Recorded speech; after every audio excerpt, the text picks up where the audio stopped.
I guess, new mortgages now, so we can get into HELOCs and home equity loans. So mortgage, everybody knows what mortgages, how you get a house. Yes. We're not gonna get into primary residence versus investment properties, because it's at the end of the day, it's still a mortgage.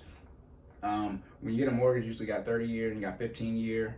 You have for the term, and then you also have ARM, which is adjustable rate mortgages, which will change the interest rate. So almost every loan, your interest rate is fixed, but there are mortgages that have ARMs or adjustable rate mortgages where the interest rate will adjust. So they're usually, I think the most popular one, it might be 228, but it might be 327. It's just relative, 28 plus 2 is 30, so that's the term. But so for 2 years, you'll have a fixed rate, and that's usually very, very low. And then for 28 years, you will have an adjustable rate. And by adjustable, that means variable, so it can change whenever it wants, and it can change within the same year. Fluctuate. It can change within the year, and usually it goes up, not down. And especially in time like now, when interest rates are extremely low, it can't. Well, we don't know. It might adjust to negative, but right now they're going a little bit up. But when interest rates are low, they can't adjust low. They can only adjust up. Right. So that's the one bad thing with ARMs. Never recommend getting an ARM. Always recommend getting a fixed rate for your interest rate when you get a mortgage. Then you got the term length, 30-year versus 15-year. Most people will get a 30-year. 30-year decreases your minimum payment, because when you get any type of loan, you have the disbursement amount or the principal amount. That's how much money the bank is lending you or loaning you. Then you have the term length, which is usually calculated in months. Like for a car loan, they calculate in months. So a car loan will have a 72 for its term, and what is 70? That's 6 years, right? For that, versus a mortgage, it'll be calculated in 30, and that's actually 30 years, 15 years. So mortgage is usually only one that's viewed in years when you see the term length. And since you got a longer term length, that means you'll be able to make your payments over a longer length of time, so your minimum payment decreases, versus getting a 15-year, same disbursement amount. So let's say $300,000, they now need that in 15 years, so you obviously got to give them more money. Right. But with a 15-year, I guess it's just the benefit of the product, they're going to decrease your interest rate. So that's more the benefit on that standpoint. So you'll obviously be paying less money because you're paying it off faster with a 15-year, but on top of that, your interest rate is lower. Gotcha. So, Yeah. Cory, we're in a situation where we have to, get a loan for our mortgage. Which recommendation are you making? Are we taking a 15-year? 15. This has been 2 years in discussion. I mean, now it's just playing the cards that are at the hands. Now, I recommend 15-year for most people, but again, let's just not skip to we're getting a mortgage loan, right? Let's go back to you had to get on a budget first. At the time, At the time you were engaged, so you were in the process of merging your finances. You weren't married when you guys started this, but so you had to merge your finances and get on the same page with your fiance, but your wife at the time. Right. Then on top of that, what did you do for 2 years? We said in the first episode, we paid off $100K in debt. We did. Locked in. So that's when I say, for me, when I do my financial coaching, I will coach you based off of what you want. And so, I guess I brainwashed y'all because that's all I knew at the time. Right? I'm way more flexible now because I know more. But it's, as you can see now, going through the home buying process, especially, this is the thing. In 2018, COVID hadn't happened. For those who don't know, this literally may go down as the craziest seller's market in the history of real estate. Literally, people are buying houses without doing inspections, without seeing them. How do you buy a house without seeing it? That's like buying a car without test driving it. That's the equivalence. It's crazy. So, and people aren't getting inspections. So it's real crazy right now. And it's pretty much a bidding war, right? It's a seller's market, but it's crazy, white hot. And it's a good time to be in a high cash position, and also have less debt, because when you're getting a loan, they're looking at your debt to income ratio. Exactly. I mean, it all comes full circle. And that's what I do. Most people already have the mortgage, right? The older you are, more likely to have a mortgage. But for people, under 30 who are, in our age bracket when we started, in our mid-20s, you can curve your way to put yourself in a better position in your late 20s and 30s. But you gotta reach out to me, or I'll give you, information for other people. Gotcha. And get started. But now, don't just go and get a mortgage and you don't have a budget. Don't save up the most money you ever saved in your life and then liquidate it to get debt, because that's really what most people do. Gotcha. The most money they ever save, they put it right down on down payment, either for a car or for a house. And when you do it for a house, That's called being house poor. And you don't want to be poor. That's the other confusing thing when I was talking about taxes. Yeah. My goal is to uplift people permanently from poverty and being poor. But for some reason, there's friction on that. We want less poor people. We don't want to make it so people can thrive in poverty, right? Or survive poverty. We want to get people out of it. Right. So that's where that standpoint, you don't want to be house poor and putting yourself in a high cash position. We'll prevent that. So I know banks produce products, and of course, loans are those, right? So, so just to be clear, there is never a position that you would recommend a ARM, no. Okay. An adjustable rate mortgage. Yeah. I mean, teach their own.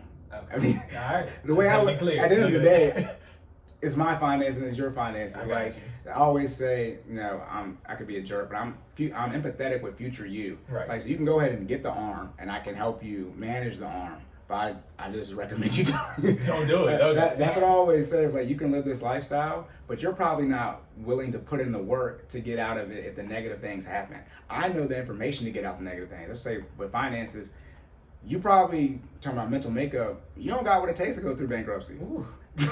Which, that's a good thing, by the way. That's a good thing. That can end your marriage, right? I mean, so let's not go through bankruptcy. Sorry that I'm trying to help you avoid going through bankruptcy. So we'll put the necessary steps in place.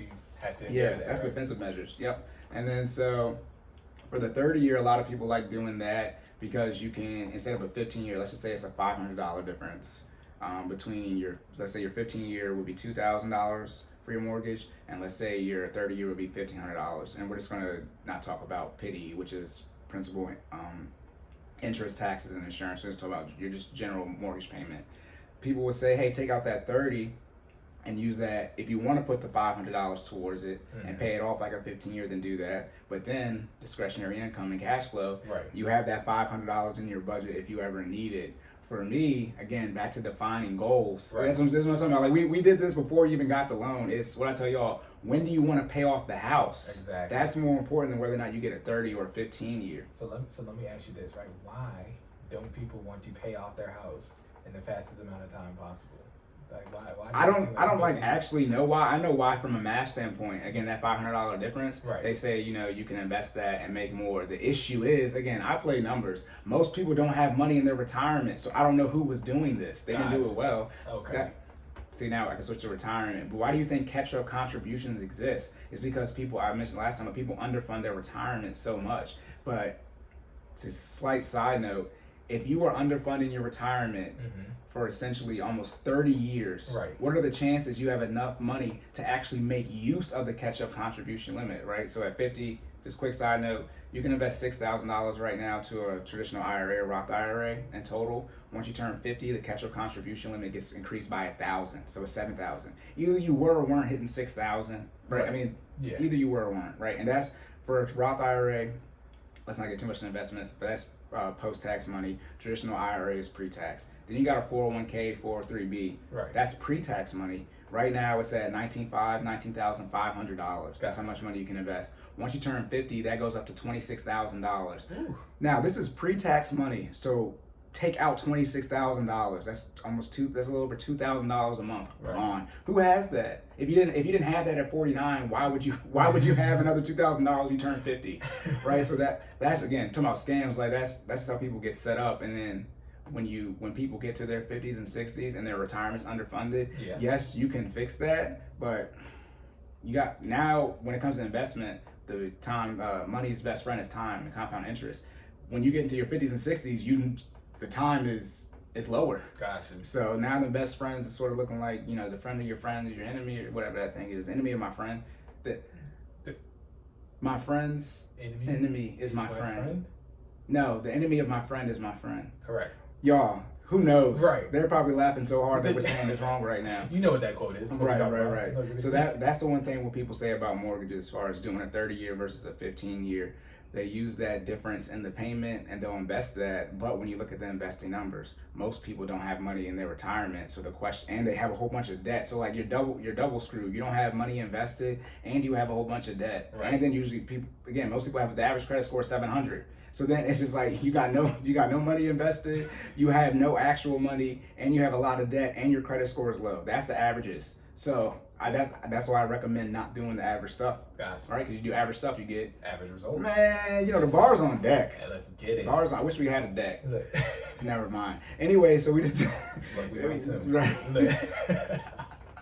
All right, so we just did mortgages right there, and comparing the 30-year versus the 15-year in ARMs, and then so now we have home equity loans or home equity lines of credit. So let's do home equity loan. Okay. Home equity loan is like taking out just one big loan, like I said, a personal loan or signature loan. It's like just getting a loan based off how much equity is in your house, and again, based off your financial institution, depending on how much money you can take out. But usually, I think you can take out about up to 80%. So let's rewind it back just a second. So what is home equity? I probably never explained what equity meant. Look at me doing a bad job. First grade, equity is how much you have in value or assets. So let's say your house, from a house standpoint, is worth $300,000, right? But you have a loan on it for $200,000. So to figure out your equity in the home, you take how much the home is worth minus how much you owe on it. So in this case, 300 minus 200, and now you have $100,000 in equity. Okay. And to keep with this example, to get a home equity loan, let's say you can get up to 80% of the equity you have in your home. Mm-hmm. You have 100K in equity. 80% of that, you can get $80,000. Gotcha. Right. And now there are, but like, how do people track this? Stipulations on what you have to use the money for. It usually has to be for home improvements.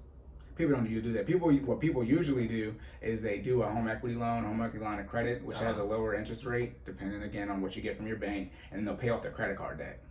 Okay. That's stupid. That's stupid, right? Because we haven't gotten to generational wealth and legacy, but you talk about debt where it's not debt, you own it, not own it. If you have a lien on something, then you do not own it outright. And so for me, when I talk about ownership, right, it's outright ownership, meaning there's no lien on it. So you can own a home, right? Say you own a home and it's $300,000, that's how much it's worth. So that's how much you have in equity. Then you can go and get, this would be also called a second mortgage, but you can take out a home equity loan or line of credit. And now when you do that, you put another lien on your house. Gotcha. And so now you no longer own your home. I know, I own it outright, I just got a home equity. No. Default on that loan. Gotcha. And the collateral is? The home.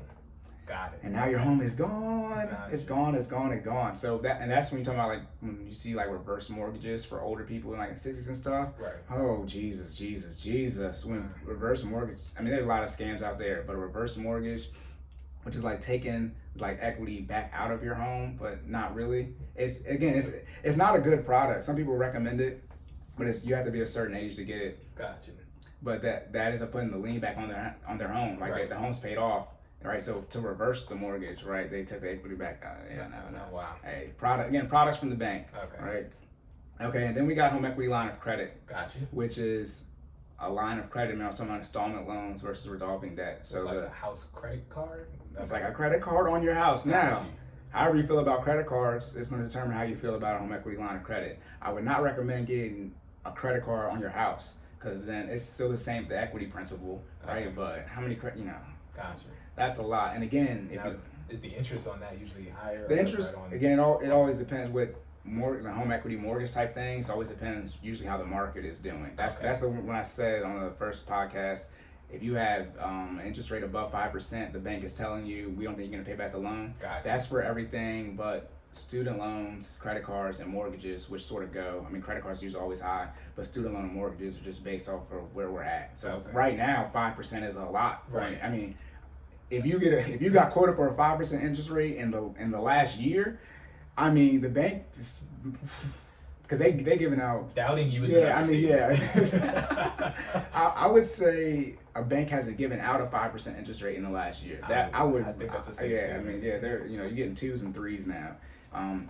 But yeah, those depend on how the economy is going. It used to be, interest rates on homes used to be double digits sometimes. Right. So and that's just what they are, across the entire nation. Gotcha. So yeah, the home equity line of credit, just a credit card pretty much on your house. And again, people usually quote unquote use that for like remodel. Like people get a kitchen remodel done, which is tens of thousands of dollars. But like you put another, if you haven't paid off your house and then you get a home equity loan or a home equity line of credit, you put another lien, you double liened. I don't even know if that's the right phrase. But now you have 2 liens on your house, so you have to pay both of those off. If you default on either one of those loans, your property now will be seized as collateral. So the same stipulations on the home equity line of credit as there on the home equity loan, like it has to be used for home repair. Yeah, that's quote unquote has to be used for. You can put that stuff like you can write off on your tax and things of that nature. But like I said, I didn't. Gotcha. I can say this. I can't say the people's names. I didn't use people's home equity lines of credits to pay off other debt, which is bad for a back office standpoint. We usually have to do a withdrawal, then a deposit to it. Right. Because when you transfer debt to debt, that's bad. How back office is tracking it. But yeah, people. I mean, if y'all, we can get into the tax code way later on. But you can just get away. I mean, y'all know. Y'all get mad at the big businesses. You can just get away with stuff if you know the right people. Gotcha. Okay. Right.